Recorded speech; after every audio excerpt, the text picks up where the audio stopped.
بسم اللہ الرحمن الرحیم، السلام علیکم طالبات۔ ہمارا آج کا سبق ہے مولانا ظفر علی خان۔ مولانا ظفر علی خان کے بارے میں آپ لوگوں نے پہلے پڑھا ہوا ہے۔ مولانا ظفر علی خان کی حمد آپ کے سلیبس کا حصہ رہ چکی ہیں۔ مولانا ظفر علی خان شاعر تھے۔ ان کا رسالہ بھی نکلتا تھا زمیندار کے نام سے۔ تو چراغ حسن حسرت نے مولانا ظفر علی خان کی کہانی لکھی ہے، تو پڑھتے ہیں کہانی کے اندر کیا کچھ ہے۔ اب سے کوئی 10 سال ادھر کا ذکر ہے کہ میں اخبار نئی دنیا کے دفتر میں بیٹھا کام کر رہا تھا۔ اتنے میں کسی نے آ کر کہا کہ زمیندار صاحب آئے ہیں۔ اب یہ زمیندار ہے تو اس کو انہوں نے زمیندار چونکہ اخبار کا نام تھا تو اسی نام سے جانے جاتے تھے کہ زمیندار صاحب آئے ہیں، لوگوں نے کہتے تھے زمیندار۔ میں لنگی باندھے بیٹھا تھا۔ لنگی دھوتی کو کہتے ہیں جو عام طور پر مرد پاکستان کے مرد پہنتے ہیں۔ سر کے بال پریشان، داڑھی کئی دن سے بڑھی ہوئی۔ سر کے بال پریشان کا مطلب ہے کہ یعنی کنگھی نہیں کی ہوئی تھی۔ زمیندار کا نام سنتے ہی ہڑبڑا کر اٹھا، پوچھا کون زمیندار صاحب؟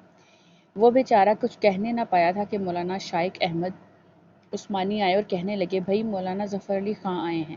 چچا صدیق انصاری نے جو اپنے گدیلے پر بیٹھے پانوں کی جگالی کر رہے تھے فرما رہے تھے، پانوں کی جگالی کرنا یعنی پان چبانا، پان کھا رہے تھے، انگڑائی لی اور نیم باز آنکھوں سے مراد ہے کہ آدھی کھلی ہوئی آنکھیں، نیم باز آنکھوں سے ادھر ادھر دیکھ کر ایک اور گلوری کلے میں دبا لی۔ ان دنوں نئی دنیا کا دفتر چونا گلی میں ہوا کرتا تھا۔ سڑک کے کنارے ایک چھوٹا سا مکان تھا۔ باہر ایک طرف عصر جدید پریس اور دوسری طرف حکیم غلام مصطفیٰ کا مکتب۔ دروازے سے اندر گھسو تو داہنی طرف نئی دنیا آباد تھی اور بائیں طرف مولانا شائق احمد عثمانی نے اپنی پرانی دنیا بسا رکھی تھی۔ تو بچوں، پرانی دنیا کے بسا رکھنے سے مطلب ہے کہ وہ وہاں پر رہائش پذیر تھے۔ تو اب یہ سارا جو ہے وہ منظر آپ کی آنکھوں کے سامنے آ گیا ہے کہ چراغ حسن حسرت جو ہیں وہ نئی دنیا کے دفتر میں کام کرتے تھے، تو اب وہ اس کا سارا اب بتا رہے ہیں کہ کہاں کہاں کیا کیا چیزیں موجود تھیں۔ اچھا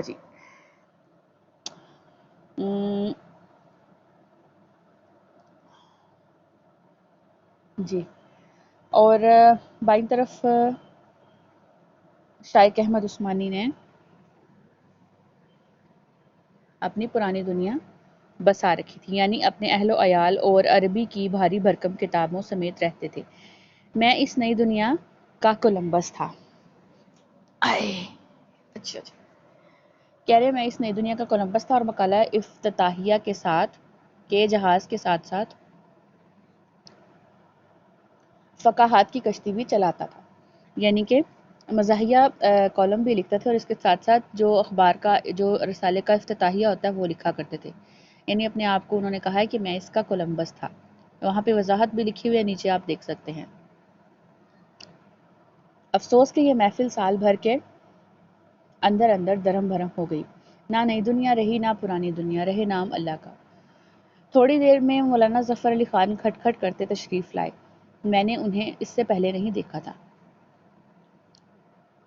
تصویریں ضرور دیکھی تھیں، لیکن تصویروں سے کسی شخص کی شکل سے متعلق صحیح اندازہ نہیں کیا جا سکتا۔ بہرحال اتنا تو یقین تھا کہ ان کی توند تو ضرور بڑی ہوئی ہوگی۔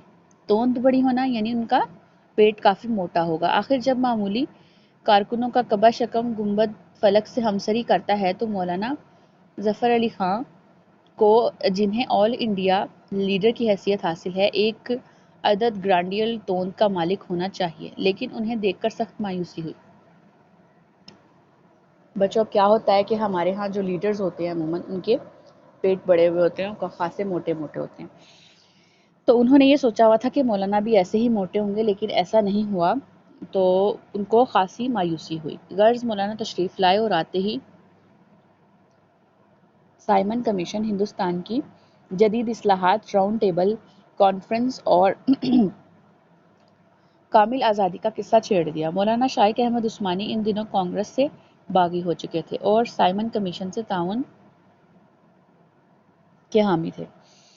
ان سے اس مسئلے پر بحثیں رہتی تھیں۔ اب مولانا نے یہ حقائق شروع کی تو پھر یہی بحث چھڑ گئی، لیکن دراصل مجھے اس بحث سے چندہ دلچسپی نہ تھی۔ چندہ یعنی بالکل بھی دلچسپی نہ تھی۔ مولانا کے نزدیک آئینی کمیشن کا ہندوستان آنا بہت اہم واقعہ تھا اور ہمارے نزدیک مولانا ظفر علی خان کا کلکتے۔ نیچے اب آپ پڑھ لیجئے کہ مصنف کولمبس اور سندھ باد جہازی کے کلمی ناموں سے فقاہیات کا کالم لکھا کرتے تھے۔ تشریف لانا بہت زیادہ اہمیت رکھتا تھا۔ اب کھینچا تانی شروع ہوئی۔ میں چاہتا تھا کہ مولانا شعر و شاعری کی طرف آئیں اور مولانا ہم سب کو سیاست کی طرف کھینچے لیے جاتے تھے۔ میں نے غالب کا نام لیا، مولانا نے برگن ہیڈ کا ذکر شروع کر دیا۔ بس اب یہ کیفیت تھی کہ میں انہیں میر کی طرف لاتا ہوں اور وہ مجھے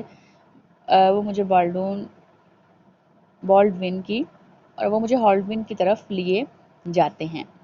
میں کہتا ہوں غالب، وہ فرماتے ہیں سائمن۔ غرض دیر تک یہی جھگڑا رہا، آخر مولانا کو فتح ہوئی، یعنی ہم نے مجبوراً شعر و ادب کا پنڈ چھوڑا اور خاموشی سے ان کی باتیں سننے لگے۔ یعنی کہ حسرت کہہ رہے ہیں کہ میں یہ چاہتا تھا کہ وہ شاعری کی طرف آئیں، لیکن وہ بارہا میرے اصرار پر سیاست پر ہی گفتگو کرتے رہے اور آخرکار ہمیں ان کا ساتھ دینا پڑا اور ان کی باتیں سننی پڑیں۔ میں لاہور آیا تو کچھ دنوں زمیندار کے دفتر میں بھی قیام رہا۔ ایک رات کا ذکر ہے کہ کسی نے پچھلے پہر میرا شانہ ہلایا۔ میں آنکھیں ملتا ہوا اٹھ بیٹھا، لیکن ابھی صبح کاذب تھی۔ ہر طرف تاریکی چھائی ہوئی تھی، صرف اتنا معلوم ہوا کہ کوئی شخص میرے سرہانے کھڑا ہے۔ میں گھبرایا کہ الہی یہ کیا ماجرا ہے۔ اتنے میں مولانا کی آواز آئی کہ اٹھو، میرے ساتھ سیر کو چلو۔ میں سمجھ گیا کہ مولانا سیر کو جا رہے ہیں اور مجھے شرف رفاقت بخشنا چاہتے ہیں۔ لیکن خدا بھلا کرے قاضی احسان اللہ کا۔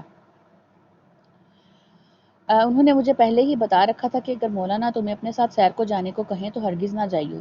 میں نے پوچھا یہ کیوں؟ کہنے لگے کہ وہ تو پچھلے پہر اٹھ کر نہر کے کنارے میلوں دوڑتے ہی چلے جاتے ہیں، پھر ڈنٹر پیلتے ہیں۔ تم ساتھ گئے تو تمہیں بھی دوڑائیں گے اور جب نڈھال ہو جاؤ گے تو اپنے ساتھ نماز پڑھائیں گے۔ اب جو مولانا نے ساتھ چلنے کو کہا تو قاضی صاحب کی نصیحت یاد آ گئی اور آنکھوں تلے موت کا نقشہ پھر گیا۔ میں نے نہایت مزمحل آواز میں کہا کہ مولانا، میں تو سخت بیمار ہوں۔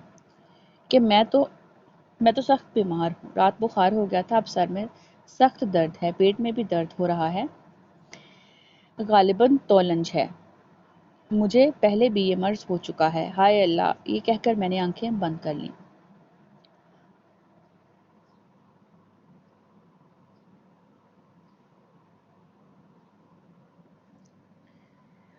اچھا جی، تو اب چونکہ ان کو پہلے ہی کسی نے بتا رکھا تھا کہ مولانا کے ساتھ سیر کے لیے نہیں جانا، بلکہ وہ بہت زیادہ دوڑتے بھاگتے ہیں، تو بہت ورزش بھی کرتے ہیں، تو اگر ان کے ساتھ سیر کو جائیں گے تو بہت تھک ہار جائیں گے، تو اب وہ بہانہ کریں کہ میں تو بیمار ہوں اور آپ کے ساتھ نہیں جا سکتا۔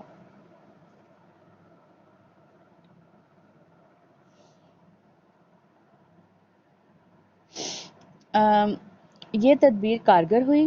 مولانا نے مجھ سے ہمدردی ظاہر کی، علاج کے متعلق چند معقول مشورے دیے اور تشریف لے گئے۔ میں نے خدا کا شکر ادا کیا اور جی میں تہیہ کر لیا کہ اب دفتر میں نہیں رہوں گا۔ اب یہ بات بھی سمجھ میں آ گئی کہ مولانا توند سے کیوں محروم ہیں، یعنی کہ وہ کہہ رہے ہیں کہ ظاہر سی بات ہے کہ وہ اس قدر ورزش کرتے ہیں تو ان کی توند کیوں کر ہوگی۔ وہ کہہ رہے ہیں کہ یہ بات اب میری سمجھ میں آ گئی کہ ایسا کیوں ہے کہ ان کی توند نہیں ہے، چونکہ وہ میلوں دوڑتے ہیں، ورزش کرتے ہیں اور پھر مختلف طرح کے ورزش کے جو طریقے ہیں وہ آزماتے ہیں، تو اس لیے وہ توند سے محروم ہیں۔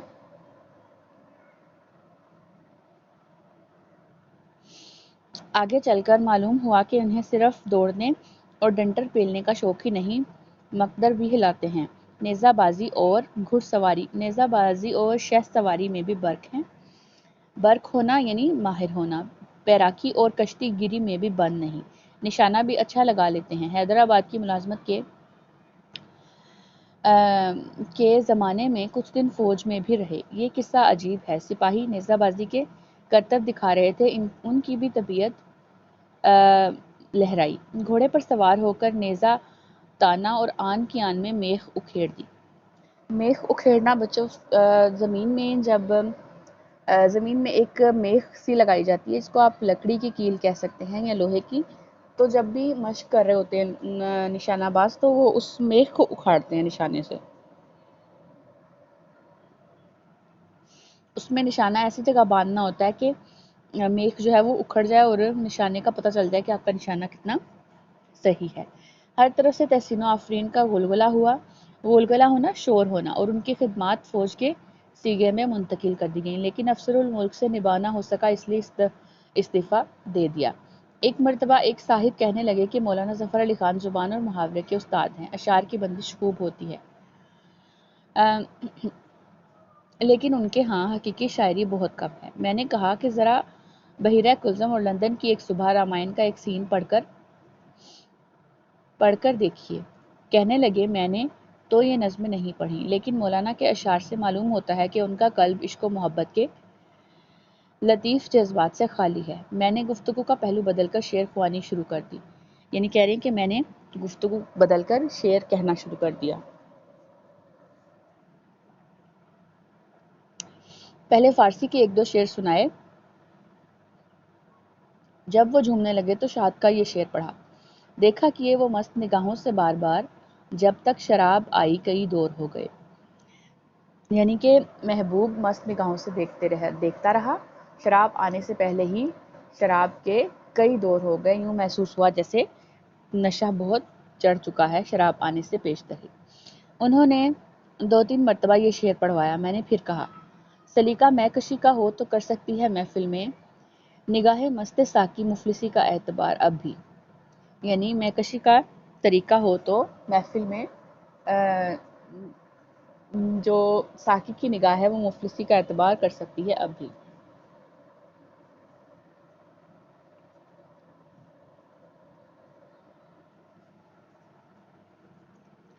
وہ شعر سن کر تڑپ گئے، کہنے لگے کہ کس کا ہے؟ میں نے پوچھا، جو شخص ایسا شعر کہہ سکتا ہے اس کے متعلق آپ کا کیا خیال ہے؟ کہنے لگے کہ اس کے شاعر ہونے پر کیا شبہ ہے؟ میں نے کہا تو پھر سن لیجئے، یہ شعر مولانا ظفر علی خان کا ہے۔ یہ سن کر ان کا اوپر کا سانس اوپر اور تلے کا تلے رہ گیا۔ دراصل مولانا کی شاعری پر تنقید کرنا میرا موضوع نہیں، یوں ہی برسبیل تذکرہ یہ باتیں آ گئیں۔ برسبیل تذکرہ یعنی تذکرے کے طور پر، ذکر کرنے کے طور پر۔ مجھے تو یہ کہنا ہے کہ مولانا نے اپنی تمام نظمیں بہت تھوڑے وقت میں کہی ہیں، شاید ہی کوئی نظم ایسی ہو جو انہوں نے گھنٹے 2 گھنٹے میں کہی ہو، ورنہ ایک نظم پر عموماً آدھ گھنٹے سے زیادہ وقت صرف نہیں ہوتا۔ پھر پتھر نکال ہمسر نکال بڑے مارکے کی نظم ہے، 17 شعر ہیں جو گھنٹے بھر میں لکھے گئے ہیں۔ اس کا آخری شعر مجھے نہیں بھولتا، تو غزل خوانی پہ آ جائے تو ہے خواجوئے وقت، زلف عنبر بار سے گشتم بکھیر اجدر نکال۔ یعنی اگر تو غزل خوانی پر آ جائے تو تجھ سے بڑا وقت کا بادشاہ کوئی نہیں ہے، تو محبوب کی خوبصورت خوشبودار زلفوں سے اژدہے اور سانپ نکال سکتا ہے۔ یعنی جب ہم شاعری میں محبوب کی زلفوں کی بات کرتے ہیں شعراء، تو وہ ان کو لمبی کالی زلفوں کو اژدہوں اور سانپوں سے تشبیہ دیتے ہیں۔ تو یہ اچھی غزل خوانی کا ایک انداز ہے، اگر آپ کو شعر کہنے کا ڈھنگ آتا ہے تو شاعر جو ہے وہ مختلف اشیاء سے، مختلف چیزوں سے محبوب کے سراپے اس کی خوبصورتی کو تشبیہ دیتا ہے۔ ہم نے اکثر شاعروں کو دیکھا ہے کہ شعر کہنا چاہتے ہیں تو شفاء الملک حکیم فقیر محمد صاحب چشتی سے رجوع کرتے ہیں۔ اب تھوڑا سا بچوں اس پیراگراف میں مزاح ہے شاعروں کے لیے کہ شاعر کس طرح کرتے ہیں، تو وہ حکیم سے رجوع کرتے ہیں اور ہفتے بھر کا مسل لے لیتے ہیں، مسل یعنی دوائی لے لیتے ہیں، اور پھر فی یوم ایک شعر کے حساب سے کہتے چلے جاتے ہیں۔ یہ نہیں کرتے تو بیوی کو پیٹتے ہیں یا اس سے پٹتے ہیں، بچوں کو جھڑکتے ہیں۔ ذرا گھر میں شور ہوا اور وہ سر کے بال نوچنے لگے، ہائے انکائے مضمون دام میں آ کر چلا گیا۔ اب بچوں یہ جو انکائے مضمون ہے نا، انکا کہتے ہیں نہ ہونے کو، یعنی ان کے پاس اول تو مضمون ہوتا نہیں ہے کوئی باندھنے کے لیے، اور اس کو مزید مزاح کا نشانہ بناتے ہوئے حضرت نے کہا ہے کہ وہ جب کبھی ایسی صورتحال ہوتی ہے کہ گھر کا ماحول اچھا نہیں ہوتا یا بچے شور شرابہ کر رہے ہوتے ہیں تو ایسے شعراء جو ہیں وہ یعنی کہ چیخنے چلانے لگتے ہیں کہ مجھے ایک موضوع آ رہا تھا جو کہ میرے ذہن سے نکل گیا ہے، کم بختوں ملونوں تمہارے شور نے اسے اڑا دیا۔ مولانا ظفر علی خان کا یہ حال نہیں، جس طرح ہم اور آپ نثر لکھتے ہیں اس طرح وہ شعر لکھتے چلے جاتے ہیں۔ مولانا جب دفتر میں رہتے تھے بڑی چہل پہل رہتی تھی، نظم لکھی اور پکار کر کہا بلاؤ قاضی کو، بلاؤ اختر کو، کہاں ہے زاہدی، کہاں ہے حسرت، سب جمع ہوئے اور مولانا نے نظم پڑھ کر سنائی اور پھر انہیں نت